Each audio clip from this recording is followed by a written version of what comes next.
Good day.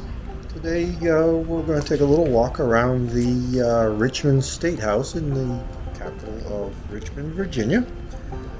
And it's a beautiful day. It's a nice area. It's right in the middle of the city. A little bit of history about the Capitol building. It was designed by Thomas Jefferson and in conjunction with an architect in France. The cornerstone was laid in 1785, and Governor Patrick Henry was in attendance for that. But it did take them until about 1792 to get it completed enough to actually carry on the assembly business in the building. It was also the capital of the Confederacy during the American Civil War. Um, so it's had a storied past.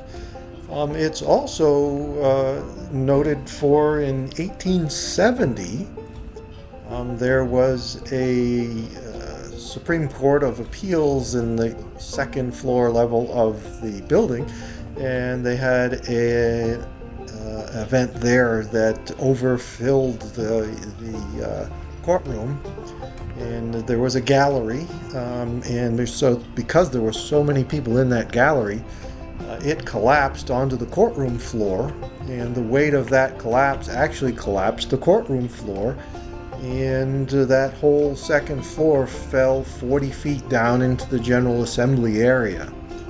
There was over 62 people, I believe, that were killed in that tragedy, and well over 200 that were injured. So, like I say, there's a lot of history here. It's a beautiful area. I imagine when it was first built, it overlooked the James River and the surrounding Richmond, but now all you can see is just tall buildings. But the area is beautiful. It's very park-like.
The entrance to the governor's mansion.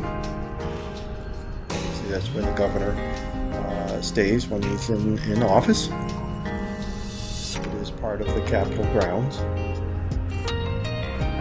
Various monuments and the rest of the downtown Richmond, all the way around this area. There's quite a few people that seem to walk here for lunch, and there's some park benches and plenty of areas to relax, and obviously no traffic right in this area, so just a nice relaxing spot.